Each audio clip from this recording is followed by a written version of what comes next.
situation pouvait arriver. Et maintenant, que font-ils? Ils sont en train de s'accrocher à l'article L24 pour dire oui, il a suspendu son mandat, il peut revenir. Non, absolument non. L'article 124 ne règle pas le cas d'Ousmane Sonko. Que dit l'article 124?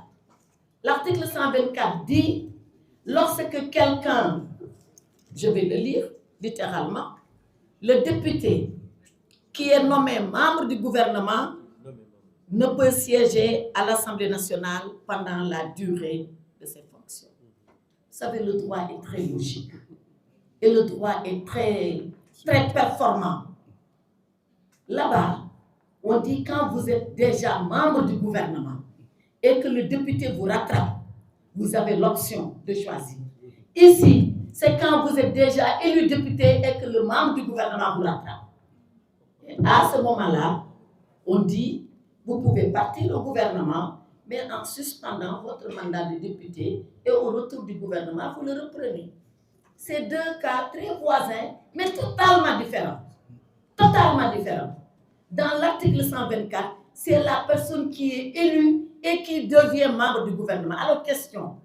En décembre 2024, Sonko a été élu. Est-ce qu'il est devenu ou est-ce qu'il était membre du gouvernement? Il était déjà membre du gouvernement en décembre 2024. Il ne l'est pas devenu. Par contre, pendant la législature, nous avons eu un collègue qui a été élu député, qui pendant la législature est devenu membre du gouvernement. Oui, à celui-là, la suspension s'applique. Mais à Ousmane Sonko, ne s'applique que la démission définitive et la démission irrévocable.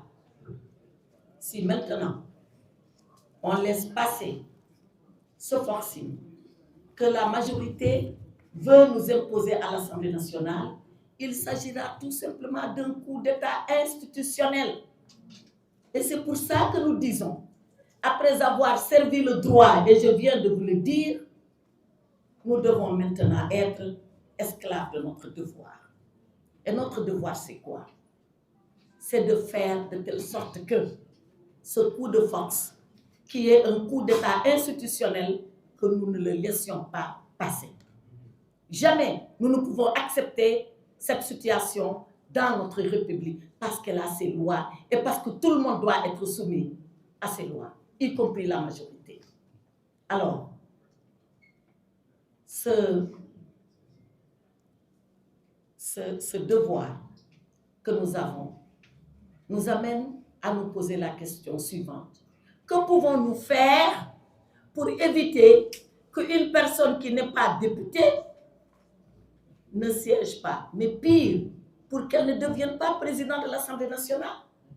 Si nous laissons la situation telle qu'elle, ça veut dire que vous, là dehors, sans être élu, ou après avoir été élu et après avoir perdu totalement votre mandat, vous pouvez revenir et prétendre à être président de l'Assemblée nationale. Au nom de quoi devrions-nous accepter cela? On ne l'acceptera pas. Et c'est là où nous interpellons tout le peuple sénégalais pour dire, voilà ce que la majorité PASTEF, dans la précipitation et dans l'urgence, parce que, vous savez, quand nous sommes arrivés en réunion de bureau, je demandais pourquoi l'urgence. Quelle est la précipitation qui nous commande de nous mobiliser un dimanche après-midi, un long week-end de Pentecôte, sans même penser à nos frères chrétiens qui, eux, sont dans la prière, pour nous demander de venir délibérer sur un cas qui n'est absolument pas urgent. Personne ne m'a répondu sur ça, sauf à me dire, oui, y compris le dimanche, l'Assemblée peut délibérer. Quelle est l'urgence qui nous commande de dire, mardi, à la première heure, venez pour qu'un non-député soit élu président de l'Assemblée nationale? Aucune, sauf à régler une situation politique ou une situation personnelle. Nous ne pouvons pas accepter que les institutions soient dévoyées pour régler une situation politique, encore moins une situation personnelle. C'est la raison pour laquelle, depuis hier, tous les membres du groupe sont sollicités. Est-ce que vous allez faire un recours contre le forcing de l'Assemblée nationale? Qu'est-ce que vous allez faire? Il faut savoir que si on avait les moyens du recours, on l'aurait fait. Mais en la matière, les députés ne peuvent pas faire de recours. Parce que la Constitution n'offre de recours pour les députés que lorsqu'il s'agit de vote d'une loi et que les députés considèrent que la loi n'est pas conforme à la Constitution. En dehors de ça, les députés ne peuvent pas aller devant le Conseil constitutionnel. On en a même un exemple tout récent. En 2024, quand notre bureau a été installé, nous avions eu, rappelez-vous, un débat très vif sur le respect de la parité. Nous voulions proposer un vice-président homme et la majorité voulait nous imposer une vice-présidente.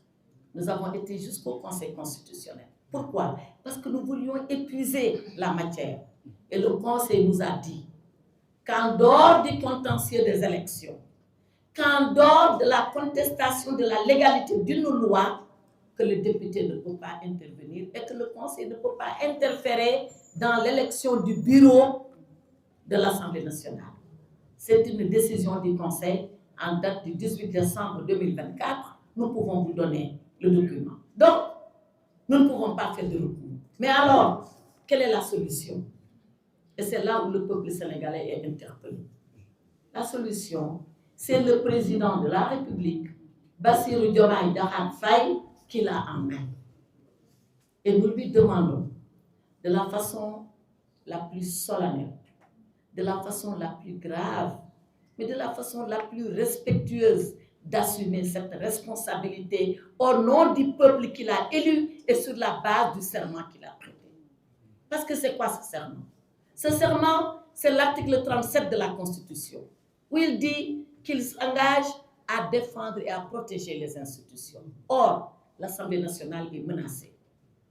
Et quand l'Assemblée nationale aura fini d'être soumise au dictat illégal de la majorité, c'est à son fauteuil que l'Assemblée s'attaquera. On peut le dire parce que tout ce qui se dessine là tend vers ça. Donc, il doit protéger les institutions. Il doit protéger l'Assemblée nationale. En quoi faisant? La Constitution lui permet, lui donne le pouvoir, à lui seul, ce pouvoir-là, de demander un avis au Conseil constitutionnel. C'est l'article 92 de notre Constitution. Pour dire au Conseil constitutionnel, que pensez-vous de la légalité du retour de Ousmane Sonko à l'Assemblée nationale? Point. Moi-même, je peux rédiger l'avis si le président me le demande. Que pense le Conseil de la légalité du retour de M. Ousmane Sonko à l'Assemblée nationale? Les 7 sages-là, qui sont toujours sages, je suis convaincue qu'ils diront que ce retour est impossible. Il est impossible parce que Ousmane Sonko, Premier ministre du Sénégal, élu député, est retourné dans ses fonctions de Premier ministre en application des articles 123 et 132 du règlement intérieur sur les incompatibilités, que cela rend impossible le retour de Ousmane Sonko à l'Assemblée nationale. Et la cause est entendue. Et la cause est entendue. Donc, nous demandons au président de la République, de façon grave, de façon solennelle, dans tout le respect que nous lui devons, de prendre cette responsabilité à bras le corps. Le peuple du Sénégal ne lui demande qu'une chose, c'est d'assumer cette responsabilité-là. Le jour où il ne le fera pas, et je ne peux pas imaginer qu'il ne le fasse pas, le jour où il ne le fera pas, eh bien, il portera une atteinte grave au Sénégal et aux Sénégalais. Donc, Monsieur le Président de la République, le groupe parlementaire Takku Wallu Sénégal, qui représente le peuple à l'Assemblée nationale, comme vous, ce peuple-là vous a élu, le groupe Takku Wallu Sénégal vous demande, devant ce peuple qui vous a élu, devant ce peuple qui vous a mandaté, et vous rappelant les termes de votre serment, d'engager la demande d'avis auprès du Conseil constitutionnel, de défendre l'Assemblée nationale, qui est cette institution vénérable de la République, et de faire de telle sorte que le Sénégal, qui a toujours été un pays de droit, le Sénégal, dans sa singularité institutionnelle, regardez les pays qui nous entourent et ce qui s'y passe. Si nous sommes restés debout, c'est parce que nous avons des institutions solides, des institutions pérennes, des institutions que tout le monde garantit. Et le premier garant de ces institutions, c'est le président de la République. Nous l'appelons respectueusement à cette responsabilité pour que ce coup d'État institutionnel qu'on veut opérer le mardi à l'Assemblée nationale, que ce coup d'État ne puisse pas prospérer. Voilà ce que je voulais dire au nom du groupe parlementaire Takku Wallu Sénégal, en remerciant mes collègues, en remerciant tous les responsables de l'Alliance pour la République qui nous accompagnent cet après-midi dans ce moment solennel où le Sénégal est à un tournant. Il faut que ce tournant soit le tournant du bien, le tournant où on conforte la loi, le tournant où on respecte le droit, le tournant où chaque institution, dans ce qui lui a été défini par la Constitution, reste cette institution et qu'une majorité, parce qu'elle est une majorité, ne se permette plus de faire ce qu'elle veut et de s'amuser avec nos lois et nos règlements. Je vous remercie.